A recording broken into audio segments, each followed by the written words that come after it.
Hello all, இன்னைக்கு lunch box recipe என்னன்னு பார்க்கலாம். எங்கள் வீட்டில் பீட்ரூட் பொரியல் செஞ்சேன்னா நான் மட்டும்தான் சாப்பிடுவேன். இந்த பசங்க தொட்டு கூட பார்க்க மாட்டாங்க. இதை கண்டவே தெரிச்சு ஓடுவாங்க. இன்றைக்கி அவங்கள சாப்பிட வைக்கலான்னு பீட்ரூட் பிரியாணி தான் பண்ணியிருந்தேன். சும்மா சொல்லக்கூடாது, சூப்பராக இருந்தது. பீட்ரூட்டோட ஸ்மெல் எதுவுமே சுத்தமாக தெரியல.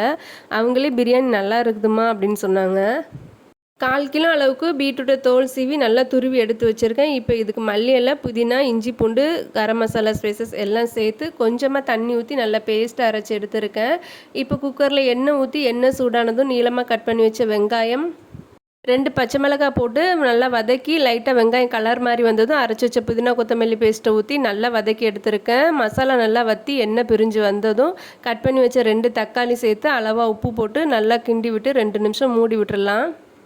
இது கூட கொஞ்சம் தயிரும் சேர்க்கணும். தயிர் சேர்க்கும்போது எடுத்த கிளிப்பு இதில் இல்லை. தக்காளி நல்லா மசிஞ்சு வந்ததும் மஞ்சத்தூள், மிளகாத்தூள் சேர்த்து பச்சை வாசனை எல்லாம் மாறினதும் துருவி வச்ச பீட்ரூட் சேர்த்து மிக்ஸ் பண்ணி மூடி விட்டு அப்பப்போ கிண்டி விட்டு பீட்ரூட்டில் இருக்க தண்ணி எல்லாம் வற்றி பீட்ரூட் நல்லா வெந்து வந்ததும் ஊற வச்ச அரிசி சேர்த்து 1 டம்ளர் அரிசிக்கு 2 டம்ளர் தண்ணி ஊற்றிருக்கேன். நான் வீட்டில் யூஸ் பண்ணுற அரிசினால 2 ஊற்றிருக்கேன். ஜீரக சம்பா பாஸ்மதியிலலாம் பண்ணுறதா இருந்தால் 1க்கு 1 அளவு தண்ணி ஊற்றினா கரெக்டாக இருக்கும்.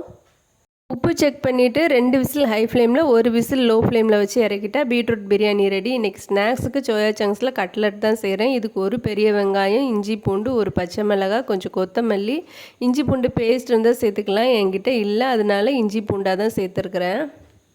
எல்லாத்தையும் சாப்பரில் போட்டு கட் பண்ணி எடுத்து ஒரு பாத்திரத்தில் மாற்றி வச்சுருக்கேன். இது கூட வேக வச்ச உருளைக்கிழங்கு, மிளகாத்தூள், கரம் மசாலா, உப்பு, மிக்ஸ்டு கர்ப்ஸு, கார்ன்ஃப்ளவர் மாவு எல்லாத்தையும் போட்டு பிசைஞ்சு சுடு தண்ணியில் போட்டு வச்ச சோயா சங்க்ஸையும் தண்ணியை மாற்றிட்டு பிழிஞ்சு அதே சாப்பரில் நல்லா நைஸாக சாப் பண்ணி மசாலாவோடு சேர்த்து லூஸாகவும் இல்லாமல் டைட்டாகவும் இல்லாமல் சப்பாத்தி மாவு பதத்துக்கு பிசைஞ்சு எடுத்து கோட்டிங்காக 2 முட்டையில் கொஞ்சமாக உப்பு சேர்த்து வீட்டில் ரஸ்க் இருந்தது அதையும் மிக்சியில் போட்டு லைட்டாக பவுட்ரு பண்ணி பிடிச்சி வச்ச எல்லா கட்லட்டையும் ஒன்று ஒன்றா அதில் டிப் பண்ணி கொஞ்சமாக தோசைக்கல்லில் ஆயில் போட்டு 2 பக்கமும் திருப்பி போட்டு ஃப்ரை பண்ணி எடுத்தால் அருமையான கட்லட் ரெடி.